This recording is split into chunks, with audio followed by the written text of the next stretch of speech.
ব্রিজটা ওই সামনেখানে ভাঙি যায়, মানে কায়দ হয়ে যায়। কায়দ হওয়ার পর মানে এমন দুর্ঘটনা মানে হয়ে যায় যে লোক পার হতে পারে না।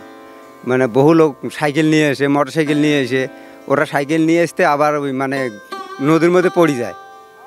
নদীর মধ্যে যখন পড়ে যাওয়ার পর যখন এলাকার লোকজন থাকে ওরা আসিয়া তোলাতুলি করে দেয়।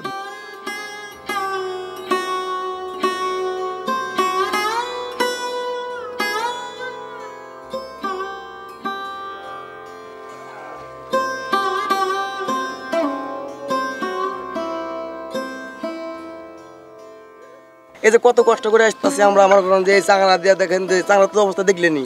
এটা মনে করেন যে আমাদের এখানে মনে করেন যে এই সদস্য মানে চাঙড়া মারা যা আছে পজিটিভ লোক, ওরা মনে করেন যে যাতায়াতের জন্য ওরা ব্যবস্থা মানে করে দেয়। এই বান আসলে পরে মনে করেন যে অনেক কষ্ট হয়ে যায়। উপহাস থেকে যে লোকগুলো আসে চর থেকে, তাদের গর্ভবতী বা যে অসুস্থ যে লোকগুলো, এগুলো ওখান থেকে কেউ মানে বাঁশের যে হাংড়া দিয়ে বাঁধিয়ে নিয়ে আসে এবং আইসে তাদের জন্য খুবই কষ্টকর।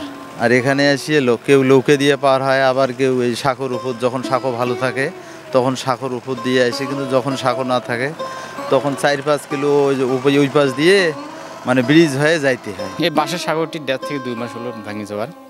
এই আমরা স্থানীয় লোকজন বাঁশ কালেকশন করি, 700-800 বাঁশ কালেকশন করছি, করিয়ে এবং কাজটা শুরু করছি। তার অনেক টাকা পয়সার দরকার, মজুরি মূল্য অনেক দিতে হয়, তাই কাজটি আপাতত বন্ধ, টাকা নেই। এই জন্য আমি চাচ্ছি যে প্রশাসনের কাছ থেকে যদি কিছু করে আমাদের মেরামতের জন্য আর্থিক সহযোগিতা করে, তারা আমরা এই কাজ, বাকি কাজটা আমরা করতে পারবো। 3টে মৌজার লোক এখানে দীর্ঘদিন ধরে পারাপার হই। এখানে কোনো যাতায়াত নাই, বাসের সাঁকো দিয়ে আমরা পার হই। অনেক কষ্ট, প্রতিদিন কমপক্ষে 2-4-10 হাজার লোক এখানে পারাপার হয়। স্থানীয় মেম্বার, চেয়ারম্যান, এমনকি এমপি, কোনো সরকারের চোখ নেই। আর এখানে একটি ঝাউকুটি সরকারি প্রাথমিক বিদ্যালয় আছে। এখানকার শিক্ষক এবং শিক্ষিকা যাতায়াত এবং শিক্ষার্থীর যাতায়াত অনেক অসুবিধা। দুঃখের বিষয় আমাদের এই এত বছর আমাদের যে স্বাধীন হলো দেশটা, কিন্তু এই এলাকার মানুষের কোনো স্বাধীনতা পাইল না তারা। আসলে একটা ব্রিজ না হলে তারা খুবই একটা মর্মান্তিক দুর্দশার মধ্যে রয়েছে। আমি আজকেও প্রস্তুতি নিয়ে এসেছি যে আমি নৌকা দিয়ে অথবা সাঁতরেও আমাকে এই নদী পার হয়ে আমাকে আমার কচিকাঁচা স্টুডেন্টদেরকে পড়াতে হবে।